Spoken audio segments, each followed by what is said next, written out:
Virus കാരണം വരുന്ന ബ്രെയിനിൻ്റെ ഇൻഫെക്ഷനാണ് viral meningitis എന്ന് പറയുന്നത്. ഇതിപ്പോൾ കുട്ടികൾക്കും വരാം, മുതിർന്നവർക്കും വരാം. കൃത്യമായ ട്രീറ്റ്മെൻറ്റും ഉണ്ട്.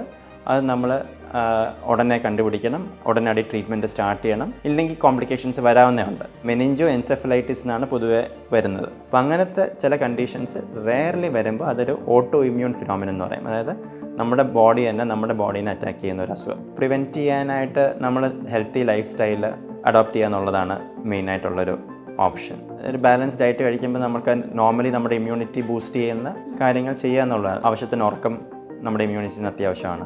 ഒബിസിറ്റി അല്ലെങ്കിൽ അങ്ങനത്തെ എക്സസൈസ് ഇല്ലായ്മ, അതൊക്കെ നമ്മുടെ ഇമ്മ്യൂണിറ്റി പൊതുവെ കുറയ്ക്കുന്ന കാര്യങ്ങളാണ്. അപ്പോൾ വൈറസിൻ്റെ പ്രോട്ടീനും നമ്മുടെ ബ്രെയിനിലെ അല്ലെങ്കിൽ നെർവ്സിലൊക്കെയുള്ള പ്രോട്ടീനുമായിട്ട് സാമ്യം ഉണ്ടാവാം. അപ്പം ചിലപ്പം അത് അറിയാതെ ക്രോസ് റിയാക്ട് ചെയ്ത് നമ്മുടെ ബ്രെയിനിനെയോ നെർവ്സിനെയൊക്കെ എഫക്റ്റ് ചെയ്യാം. തലവേദന, ഛർദിൽ, പനി, ഉറക്കക്കൂടുതൽ അങ്ങനെ എന്തെങ്കിലും കാണുവാണെങ്കിൽ ടെസ്റ്റൊക്കെ ചെയ്ത് നോക്കി ആണോ അല്ലയോ എന്നുള്ളതൊന്ന് ഉറപ്പ് വരുത്തണം. വേറെ കാര്യങ്ങൾക്ക് ഇതേ ലക്ഷണങ്ങൾ വരാം.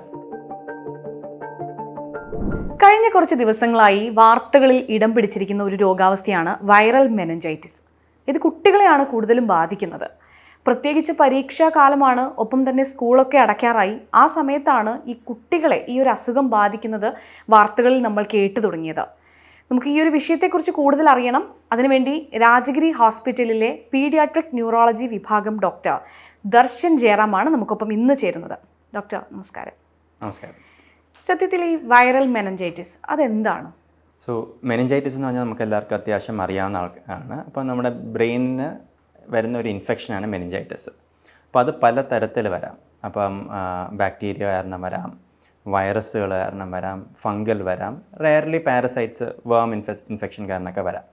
അപ്പോൾ അതിനകത്ത് വൈറസ് കാരണം വരുന്ന ബ്രെയിനിൻ്റെ ഇൻഫെക്ഷനാണ് വൈറൽ മെനിഞ്ചൈറ്റിസ് എന്ന് പറയുന്നത്. അപ്പം അത് പലതരമുണ്ട്. അപ്പോൾ ഇപ്പം വാർത്തകളിൽ ഇടം പിടിച്ചേക്കുന്ന ഇതുപോലൊരു വൈറൽ മെനിഞ്ചൈറ്റിസിൻ്റെ ഔട്ട്ബ്രേക്ക് നമ്മുടെ അടുത്തുള്ളൊരു സ്കൂളിൽ വന്നിട്ട് ഒരു 4-5 കുട്ടികളെ അഡ്മിറ്റ് ചെയ്യേണ്ടി വന്നു. അപ്പം അത് കുറച്ചൊരു എല്ലാവർക്കും ഒരു ആശങ്കയൊക്കെ ഉണ്ടാക്കിയിട്ടുണ്ട്. പക്ഷേ അതിനെപ്പറ്റി അങ്ങനെ വലുതായിട്ട് വറി ചെയ്യേണ്ട ഒരു അസുഖം അല്ല. പൊതുവേ വൈറൽ മെനിഞ്ചൈറ്റിസ് തന്നെ സീരിയസ് ആയിട്ടുള്ള വൈറൽ മെനിഞ്ചൈറ്റിസും ഉണ്ട്, എന്നാൽ വലിയ പ്രോബ്ലം ഇല്ലാത്ത വൈറൽ മെനിഞ്ചൈറ്റിസും ഉണ്ട്. അപ്പം പല ടൈപ്പ് വൈറസസ് നമുക്ക് വൈറൽ മെനിഞ്ചൈറ്റിസ് ഉണ്ടാക്കാം. അപ്പോൾ അതിനകത്ത് സീരിയസ് ആയിട്ടുള്ളത് കുറച്ച് ഉണ്ട്. അപ്പം ഈ HSV എന്ന് പറയുന്ന ഒരെണ്ണമുണ്ട്. വാരിസെല്ല അല്ല ചിക്കൻ പോക്സ് ഉണ്ടാക്കുന്ന വൈറസ് ഉണ്ടാക്കുന്ന മെനിഞ്ചൈറ്റിസ് ഉണ്ട്. അപ്പോൾ അങ്ങനത്തെയൊക്കെ ചില വൈറൽ ഇൻഫെക്ഷൻസിന് കൃത്യമായ ട്രീറ്റ്മെൻറ്റും ഉണ്ട്. അത് നമ്മൾ ഉടനെ കണ്ടുപിടിക്കണം, ഉടനടി ട്രീറ്റ്മെൻറ്റ് സ്റ്റാർട്ട് ചെയ്യണം. ഇല്ലെങ്കിൽ കോംപ്ലിക്കേഷൻസ് വരാവുന്നതുണ്ട്. എന്നാൽ ഒരു നല്ല ശതമാനം വൈറൽ മെനിഞ്ചൈറ്റിസുകളും അങ്ങനെ കോംപ്ലിക്കേഷൻസ് ഉണ്ടാക്കുന്നതല്ല, ട്രീറ്റ്മെൻറ്റ് ആവശ്യമുള്ളതുമല്ല, തന്നെ റിസോൾവ് ചെയ്ത് കുട്ടികൾ സ്വയം ഭേദമായി പോകും. പക്ഷേ ആ വൈറസ് മെനിഞ്ചൈറ്റിസ് മൂർധന്യ അവസ്ഥയിൽ ഇരിക്കുന്ന സമയത്ത് അവർക്ക് കുറച്ച് ബുദ്ധിമുട്ടുകളുണ്ടാവും. തലവേദനയാവാം, പനി, ഛർദിൽ. അപ്പോൾ അങ്ങനത്തെ കുറച്ച് ബുദ്ധിമുട്ടുള്ള സമയത്ത് നമ്മൾ അവരെ സപ്പോർട്ട് ചെയ്ത് കൊടുക്കണം. പിന്നെ ഇതെന്താണെന്നുള്ളത് നമുക്ക് ആദ്യത്തെ ലക്ഷണങ്ങളിൽ നിന്ന് വൈറലാണോ, ബാക്ടീരിയലാണോ, അതോ വേറെ എന്തെങ്കിലും ആണോ, ഓട്ടോ ഇമ്മ്യൂൺ ആണോ എന്നുള്ളത് നമുക്ക് അറിയാനൊക്കത്തില്ല. അപ്പോൾ ആ സന്ദർഭത്തിൽ കറക്റ്റായിട്ടുള്ള ടെസ്റ്റുകൾ ചെയ്ത് ഏത് വൈറസ് ആണെന്ന് അറിയാൻ പറ്റിയാൽ അതനുസരിച്ച് നമുക്ക് ട്രീറ്റ്മെൻറ്റ് പ്ലാൻ ചെയ്യാം. അതായത് ഇപ്പോൾ ഈ കഴിഞ്ഞ കുറച്ച് ദിവസങ്ങളായിട്ട് നമ്മൾ കുട്ടികളിൽ മാത്രമാണ് ഈ വൈറസ് സ്ഥിരീകരിച്ചിരിക്കുന്നതെന്നാണ് കേട്ടിരിക്കുന്നത്. ഞാൻ മനസ്സിലാക്കുന്ന പ്രകാരം 5 കുട്ടികൾക്കാണ് ഇപ്പോൾ നിലവിൽ ഈ രോഗം സ്ഥിരീകരിച്ചിരിക്കുന്നത്. അപ്പോൾ കുട്ടികൾക്ക് മാത്രം വരുന്ന ഒരു അസുഖമെന്ന് നമുക്കിതിനെ പറയാൻ സാധിക്കുമോ, ഈ വൈറൽ മെനിഞ്ചൈറ്റിസിനെ? അങ്ങനെ പറയാൻ പറ്റില്ല. ഇതിപ്പോൾ കുട്ടികൾക്കും വരാം, മുതിർന്നവർക്കും വരാം. ചില വിഭാഗത്തിലുള്ള ആൾക്കാർക്ക് ഇത് വരാനുള്ള സാധ്യത കൂടുതലാണ്. അതിനകത്ത് കുട്ടികളൊരു വിഭാഗമാണ്. അതുപോലെ തന്നെ പ്രതിരോധ ശക്തി കുറഞ്ഞിരിക്കുന്നവർ, അതിപ്പോൾ ക്യാൻസറിൻ്റെ ട്രീറ്റ്മെൻ്റ് ആയാലും അല്ലെങ്കിൽ ജനിതമായിട്ട് പ്രതിരോധ ശക്തിയിൽ വ്യത്യാസമുള്ളവരോ അല്ലെങ്കിൽ ചില മരുന്നുകൾ എടുക്കുന്നതിൻ്റെ അടിസ്ഥാനത്തിൽ പ്രതിരോധ ശക്തി കുറഞ്ഞിരിക്കുന്നവരോ ഒക്കെ ഉള്ളവർക്ക് ഇത് വരാനുള്ള സാധ്യത കൂടുതലാണ്. പക്ഷേ കുട്ടികളിലും വരാം, മുതിർന്നവർക്കും വരാം. ഇപ്പോൾ നമ്മൾ സാധാരണ രീതിയിൽ ഭയങ്കര ചൂട് സമയമാണ്, കാലാവസ്ഥ ഇങ്ങനെ സമ്മിശ്രമായിട്ട് ഇങ്ങനെ മാറിക്കൊണ്ടിരിക്കുക. കാരണം ചൂടുണ്ട്, തണുപ്പുണ്ട്, മഞ്ഞുണ്ട്, എല്ലാം ഉണ്ട്. അപ്പോൾ ഈ കുട്ടികൾക്കിടയിലാണെങ്കിലും പനിയും ജലദോഷവും ഒക്കെ വരുമ്പോൾ നമ്മൾ അതിനൊരു ടാബ്ലറ്റ് കൊടുത്തത് മാറ്റും എന്നുള്ളതാണ്. പക്ഷേ ഈ വൈറൽ മെനിഞ്ചൈറ്റിസിനും ഇതുപോലത്തെ പല ലക്ഷണങ്ങളും ഉണ്ടെന്നാണ് പറയപ്പെടുന്നത്. അപ്പം ഈ അസുഖത്തിൻ്റെ പ്രധാനപ്പെട്ട ലക്ഷണങ്ങൾ എന്തൊക്കെയാണ്? നമ്മൾ എന്തൊക്കെ മുൻകരുതലുകൾ എടുക്കേണ്ടി വരും ഡോക്ടർ? ഇതിനകത്ത് ലക്ഷണങ്ങളെന്ന് പറഞ്ഞാൽ മിക്കവാറും ആദ്യം സാധാരണ ഒരു പനി പോലെ ആയിരിക്കും സ്റ്റാർട്ട് ചെയ്യുക. അപ്പം പനി കഴിഞ്ഞിട്ട് അവർക്ക് ചിലപ്പം തലവേദന പറയും, ഛർദിലുണ്ടാവും, ചില കുട്ടികൾ അമിതമായിട്ട് ഉറങ്ങും, അല്ലെങ്കിൽ കൂടുതലായിട്ട് നമ്മളോട് റെസ്പോണ്ട് ചെയ്യാതിരിക്കും, അല്ലെങ്കിൽ ഇൻട്രാക്ഷൻ കുറയും. അപ്പം അങ്ങനത്തെ എന്തെങ്കിലും ഒരു വ്യത്യസ്തമായി, സാധാരണ പനി വരുമ്പോൾ അവിടെയൊക്കെ കുറച്ച് ഡള്ളാവും, അതിന് ഉപരിയായിട്ടുള്ള ഒരു വ്യത്യാസം കാണുവാണെങ്കിൽ, എസ്പെഷ്യലി 1-2 ദിവസം നിൽക്കുവാണ് എന്നുണ്ടെങ്കിൽ അത് എന്തായാലും ശ്രദ്ധിക്കണം. പിന്നെ ചില കുട്ടികൾക്ക് ഫിറ്റ്സ് പോലെ വരും. ഇപ്പോൾ ബ്രെയിനിൽ ഇൻഫ്ലമേഷനോ ഇൻഫെക്ഷനോ വരുമ്പോൾ ഫിറ്റ്സ് പോലെ വരും. അപ്പം മെനിഞ്ചൈറ്റിസ് എന്ന് പറയുമ്പോൾ ഒരു ബ്രെയിനിനെ കാര്യമായിട്ട് ബാധിച്ചിട്ടില്ല, ബ്രെയിനിന് ചുറ്റുമുള്ള കവറിങ്ങും അതിൻ്റെ ചുറ്റുമുള്ള ഫ്ലൂയിഡിൽ ഇൻഫെക്ഷനുള്ളൊരു സ്ഥിതിയാണ്. ബ്രെയിനിനെ തന്നെ ബാധിക്കുമ്പോൾ നമ്മൾ എൻസെഫലൈറ്റിസ് എന്ന് പറയും. അപ്പോൾ മെനിഞ്ചോ എൻസെഫലൈറ്റിസ് എന്നാണ് പൊതുവെ വരുന്നത്. അപ്പം എൻസെഫലൈറ്റിസ് വരുമ്പോൾ ബ്രെയിനിൻ്റെ പാരൻകൈമ, ബ്രെയിനിനെ തന്നെ എഫക്റ്റ് ചെയ്യുന്നൊരു സിറ്റുവേഷൻ വരുമ്പം കുറച്ചും കൂടെ ലക്ഷണങ്ങൾ കൂടും. അപ്പോൾ അതിനകത്ത് ഈ പറഞ്ഞ ചിലപ്പോൾ ഫിറ്റ്സ് വരാം, ചിലപ്പോൾ അവർ കുറേയും കൂടെ ഡ്രൗസി ആവാം, ഒരുപാട് നേരം ഉറങ്ങാം. അപ്പോൾ ആ ഒരു സിറ്റുവേഷൻ നമ്മൾ എൻകെഫലോപ്പതി എന്ന് പറയും. അങ്ങനെയൊക്കെ എന്തെങ്കിലും ഒരു ലക്ഷണം തോന്നുവാണ്, ഭയങ്കര ക്ഷീണം കൂടുതൽ പോലെ കാണിക്കുകയാണ്, ഛർദ്ദിക്കുന്നുണ്ട്, തലവേദന പറയുന്നുണ്ടെങ്കിൽ നമ്മൾ വെച്ച് താമസിക്കാതെ നമ്മളെ ഡോക്ടർമാരാരെങ്കിലും സമീപിക്കേണ്ടതാണ്.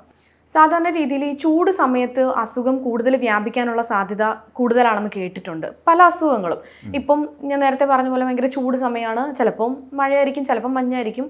അപ്പോൾ ഈ ചൂട് സമയത്ത് അസുഖം കൂടാനുള്ള ഒരു സാധ്യതയൊക്കെ എത്രത്തോളമാണ് ഡോക്ടർ? നമ്മൾ ജനറലൈസ് ചെയ്ത് പറയുകയാണെങ്കിൽ മറ്റ് അസുഖങ്ങളെക്കുറിച്ചാണെങ്കിലും അതൊക്കെ എങ്ങനെയായിരിക്കും?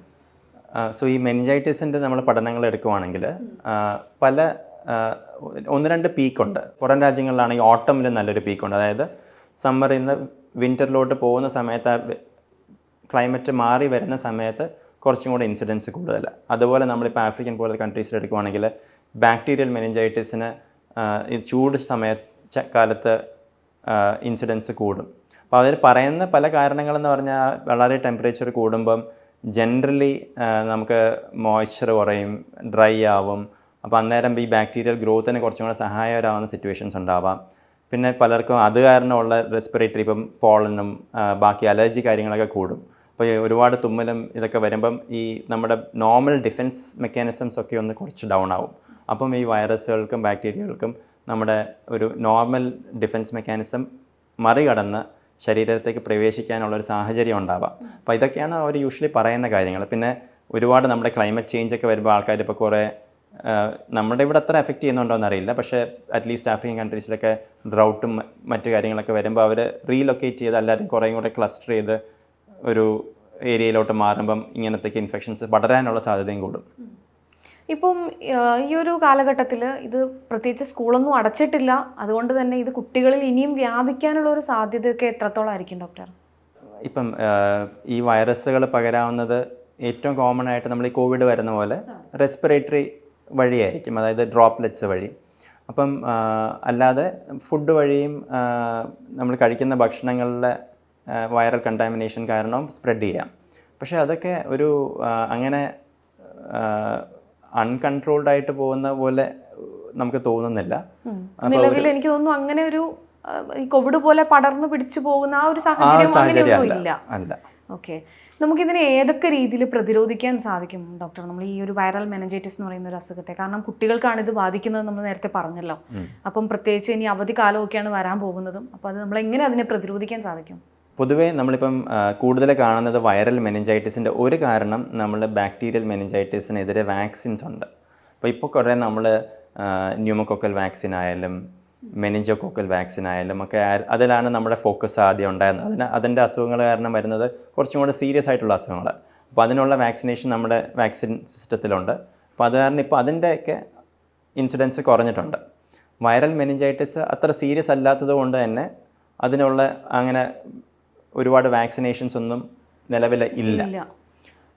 പക്ഷേ നമുക്ക് മംസിനുണ്ട്, മീസിൽസിനുണ്ട് വാക്സിനേഷനുണ്ട്. അത് ഇപ്പോഴത്തെ സ്കെഡ്യൂളിൽ മംസിൻ്റെ വാക്സിനേഷൻ പൊതുവേ എല്ലാവർക്കും കിട്ടുന്നില്ല. മുണ്ടിനീരിൻ്റെ വാക്സിൻ നേരത്തെ നമ്മുടെ നാഷണൽ സ്കെഡ്യൂളുണ്ടായിരുന്നു, ഇപ്പോൾ ഇല്ല. അപ്പോൾ അത് കാരണം ഇപ്പം നമ്മൾ കുറച്ച് മംസിൻ്റെ മെനിഞ്ചൈറ്റിസ് ഈടായിട്ട് കാണുന്നുണ്ട്. അപ്പോൾ അത് പക്ഷേ അത് വലിയൊരു ബുദ്ധിമുട്ടുണ്ടാക്കുന്ന, ഇതുപോലെ മറ്റ് വൈറൽ മെനിഞ്ചൈറ്റിസ് ഉണ്ടാക്കുന്ന പോലെ ഉള്ളൂ. ആദ്യം അവർ മുണ്ടുനീരുമായിട്ട് കുറച്ച് ഇവിടെ കവളിൻ്റെ അവിടെ സ്വെല്ലിംഗ് ആയിട്ട് വരും, പനിയുണ്ടാവും, പിന്നെ മെനിഞ്ചൈറ്റിസ് വന്ന്. പക്ഷേ ഇതുപോലെ തന്നെ സെൽഫ് ലിമിറ്റിംഗ് ആണ്, കുറച്ച് തന്നെ മാറിപ്പോകും, പക്ഷേ കുറച്ച് ദിവസത്തേക്ക് കുറച്ച് ബുദ്ധിമുട്ടുണ്ടാകും. അപ്പോൾ അങ്ങനത്തെ വാക്സിനേഷൻ വഴി പ്രിവെൻറ്റ് ചെയ്യാനുള്ള വലിയ സാധ്യതകൾ ഇപ്പം നിലവിലില്ല. മംസിൻ്റെ വാക്സിൻ എടുക്കാം. അതല്ലാതെ ബാക്കിയുള്ളതിനകത്ത് പ്രിവെൻറ്റ് ചെയ്യാനായിട്ട് നമ്മൾ ഹെൽത്തി ലൈഫ് സ്റ്റൈല് അഡോപ്റ്റ് ചെയ്യുക എന്നുള്ളതാണ് മെയിനായിട്ടുള്ളൊരു ഓപ്ഷൻ. അല്ലാതെ അതിനകത്ത് വല്ലാണ്ട് നമ്മൾ ഉത്കണ്ഠയുടെ ആവശ്യമില്ല. ഒരു നല്ല ഭക്ഷണങ്ങൾ കഴിക്കുക, നല്ല ശീലങ്ങൾ. ഈ ഭക്ഷണത്തിന്റെ കാര്യം പറഞ്ഞപ്പോഴാണ് നമ്മൾ ഈ കോവിഡിന്റെ ഒക്കെ സമയത്ത് കുറച്ചധികം ഫ്രൂട്ട്സ് കഴിക്കുക, അങ്ങനെയുള്ള കുറേ കാര്യങ്ങളുണ്ടായിരുന്നല്ലോ. അപ്പം ഈ വൈറൽ മെനഞ്ചൈറ്റിസുമായി ബന്ധപ്പെട്ട് നമ്മൾ പറയുകയാണെങ്കിൽ ഭക്ഷണ കാര്യങ്ങളിൽ നമ്മൾ എന്തൊക്കെ ശ്രദ്ധിക്കേണ്ടി വരും ഡോക്ടർ? അങ്ങനെ ഒരു സ്പെസിഫിക് ആയിട്ടുള്ള ഇതില്ല. പക്ഷേ നമ്മൾ ഫ്രൂട്ട്സും ഒരു ബാലൻസ്ഡ് ഡയറ്റ് കഴിക്കുമ്പോൾ നമുക്ക് നോർമലി നമ്മുടെ ഇമ്മ്യൂണിറ്റി ബൂസ്റ്റ് ചെയ്യുന്ന കാര്യങ്ങൾ ചെയ്യുക എന്നുള്ളതാണ്. ആവശ്യത്തിന് ഉറക്കം നമ്മുടെ ഇമ്മ്യൂണിറ്റിന് അത്യാവശ്യമാണ്. ഒബിസിറ്റി അല്ലെങ്കിൽ അങ്ങനത്തെ എക്സസൈസ് ഇല്ലായ്മ, അതൊക്കെ നമ്മുടെ ഇമ്മ്യൂണിറ്റി പൊതുവെ കുറയ്ക്കുന്ന കാര്യങ്ങളാണ്. അപ്പോൾ അതാണ് നമ്മൾ ഹെൽത്തി ലൈഫ് സ്റ്റൈൽ മെയിൻറ്റെയിൻ ചെയ്യുക, ബാലൻസ്ഡ് ഡയറ്റ് കഴിക്കുക, ഫ്രഷ് ഫ്രൂട്ട്സ് ആൻഡ് വെജിറ്റബിൾസ് കഴിക്കുക. അതൊക്കെ സാധാരണ ഉള്ള ഒരു ഹെൽത്തി ലൈഫ് സ്റ്റൈലിൻ്റെ ഭാഗമായിട്ട് ചെയ്യേണ്ട കാര്യങ്ങളേ ഉള്ളൂ. ഓക്കെ. അതുപോലെ ഈ അസുഖം നമുക്ക് പിടിപെട്ട് കഴിഞ്ഞാൽ അതിൽ നിന്ന് റിക്കവറായിട്ട് വരാനായിട്ട് നമ്മൾ എത്ര നാളെടുക്കും? നമ്മൾ നേരത്തെ പറഞ്ഞ പോലെ കോവിഡിനെയൊക്കെ സംബന്ധിച്ച് നോക്കുകയാണെങ്കിൽ നമുക്കൊരു 15 ദിവസം, പിന്നെ ഒരു ടെസ്റ്റ് നടത്തി അത് നെഗറ്റീവാണ്, അങ്ങനെയാണ് നമ്മളത് മാറുന്നുണ്ടോ എന്ന് മനസ്സിലാക്കുന്നത്. ഇതിന് നമ്മൾ എന്തൊക്കെയായിരിക്കും ഡോക്ടർ ചെയ്യുക വൈറൽ മെനഞ്ചൈറ്റിസിന്? വൈറൽ മെനിഞ്ചൈറ്റിസിന് യൂഷ്വലി നമുക്കതൊരു സെൽഫ് ലിമിറ്റിംഗ് അസുഖം എന്നാണ് പറയുന്നത്. സെൽഫ് ലിമിറ്റിംഗ് എന്ന് പറഞ്ഞാൽ നമ്മുടെ ശരീരത്തിൻ്റെ പ്രതിരോധ ശക്തി തന്നെ ഇതിനെ മറികടക്കാനുള്ള സംവിധാനങ്ങൾ ഉണ്ടാക്കും. നമ്മളതിനെ മറികടന്ന് സ്വന്തം റിക്കവർ ചെയ്ത് പോകും. അപ്പോൾ അത് ഓരോരുത്തർക്കും വേരിയബിളാണ് ആ സമയം. ചിലർക്ക് ഒരു 2-3 ദിവസം മതി, ചിലർക്ക് 2-3 ആഴ്ചകൾ എടുക്കാം.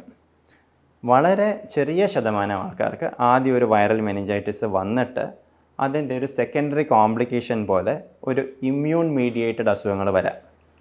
ഇമ്മ്യൂൺ മീഡിയേറ്റഡ് എന്ന് വെച്ചാൽ നമ്മുടെ ബോഡി ഈ വൈറസിനെ തുരത്താൻ വേണ്ടി നോർമലി ഉണ്ടാവുന്ന ഇമ്മ്യൂൺ മെക്കാനിസം ഉണ്ട്. അതായത് സെൽസ് ഉണ്ടാക്കി ഇതിനെ നശിപ്പിച്ച് കളയാൻ ബോഡി തന്നെ ചെയ്യുന്ന കാര്യങ്ങളുണ്ട്. അത് ചിലപ്പം അറിയാതെ ഇപ്പോൾ വൈറസിൻ്റെ ഉള്ള പ്രോട്ടീനും നമ്മുടെ ബ്രെയിനിലെ അല്ലെങ്കിൽ നെർവ്സിലൊക്കെ ഉള്ള പ്രോട്ടീനുമായിട്ട് സാമ്യം ഉണ്ടാവാം. അപ്പം ചിലപ്പം അത് അറിയാതെ ക്രോസ് റിയാക്ട് ചെയ്ത് നമ്മുടെ ബ്രെയിനിനെയോ നെർവ്സിനെയോ ഒക്കെ എഫക്റ്റ് ചെയ്യാം, അല്ലെങ്കിൽ വേറെ ലങ്സിനെയോ അങ്ങനെയൊക്കെ എഫക്റ്റ് ചെയ്യാം. അപ്പോൾ അങ്ങനത്തെ ചില കണ്ടീഷൻസ് റെയർലി വരുമ്പോൾ അതൊരു ഓട്ടോ ഇമ്മ്യൂൺ ഫിനോമിനൻ എന്ന് പറയും. അതായത് നമ്മുടെ ബോഡി തന്നെ നമ്മുടെ ബോഡീനെ അറ്റാക്ക് ചെയ്യുന്ന ഒരു അസുഖം. അപ്പോൾ അതൊരു റെയർ കോംപ്ലിക്കേഷനാണ്. അതൊക്കെ വന്നാൽ ചിലപ്പോൾ കുറച്ചും കൂടി സമയമെടുക്കും, അതിൻ്റെ വേറെ ട്രീറ്റ്മെൻറ്റ് വേണ്ടി വരാം. പക്ഷേ പൊതുവേ ഈ പറഞ്ഞ പോലെ ഒരു 2-3 ആഴ്ചയായിരിക്കും നമ്മൾ ഇതിനെ എക്സ്പെക്റ്റ് ചെയ്യുന്നത്. എന്നാലും അതിന് കുറച്ച് സമയത്തിൽ റിക്കവർ ചെയ്യുന്ന ആൾക്കാരുണ്ട്.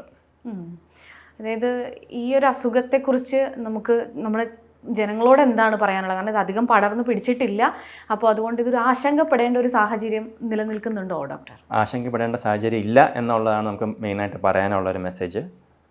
പക്ഷേ എന്ന് വെച്ച് നമ്മളതിന് ഒരു സംശയമുണ്ടെങ്കിൽ നമ്മളതിനൊരു വൈദ്യ സഹായം തേടണം എന്ന് തന്നെയാണ്. അല്ലാതെ നമ്മൾ കുഴപ്പമില്ലായിരിക്കും, വൈറൽ മെനിഞ്ചൈറ്റിസ് ആയിരിക്കാം എന്ന് പറഞ്ഞ് വെച്ചുകൊണ്ടിരിക്കരുത്. അങ്ങനെ ഒരു തലവേദന, ഛർദിൽ, പനി, ഉറക്കക്കൂടുതൽ അങ്ങനെ എന്തെങ്കിലും കാണുവാണെങ്കിൽ ഒരു ഡോക്ടറിനെ നോക്കി ഇത് വല്ലതും ആണെങ്കിൽ ടെസ്റ്റൊക്കെ ചെയ്ത് നോക്കി ആണോ അല്ലയോ എന്നുള്ളതൊന്ന് ഉറപ്പ് വരുത്തണം. വേറെ കാര്യങ്ങൾക്ക് ഇതേ ലക്ഷണങ്ങൾ വരാം. അപ്പോൾ എന്തായാലും ഡോക്ടർ പറഞ്ഞു വെക്കുന്നത് ഇത്തരം കാര്യങ്ങളൊക്കെയാണ്. നമ്മളത് ആശങ്കപ്പെടേണ്ട സാഹചര്യമില്ല എന്ന് പറഞ്ഞാൽ പോലും ഇത്തരം ക്ഷീണങ്ങളോ അല്ലെങ്കിൽ കൂടുതൽ ഉറക്കക്കൂടുതലൊക്കെ തോന്നുകയാണെങ്കിൽ നമ്മളൊരു ഡോക്ടറെ കാണണം എന്ന് തന്നെയാണ്. അപ്പം ഭയപ്പെട്ട് ഇരിക്കുക എന്നുള്ളതല്ല, ജാഗ്രതയോടെ കൂടി തന്നെ മുന്നോട്ട് പോവുക എന്നുള്ളതാണ് നമ്മളിവിടെ ശ്രദ്ധിക്കേണ്ട പ്രധാനപ്പെട്ട ഒരു കാര്യം. അപ്പോൾ ഈ ഒരു വിഷയത്തിൽ നമ്മളോട് ഇത്രയും നേരം പ്രതികരിച്ചത് രാജഗിരി ഹോസ്പിറ്റലിലെ പീഡിയാട്രിക് ന്യൂറോളജിസ്റ്റ് വിഭാഗം ഡോക്ടർ ദർശൻ ജയറാമാണ്. നന്ദി.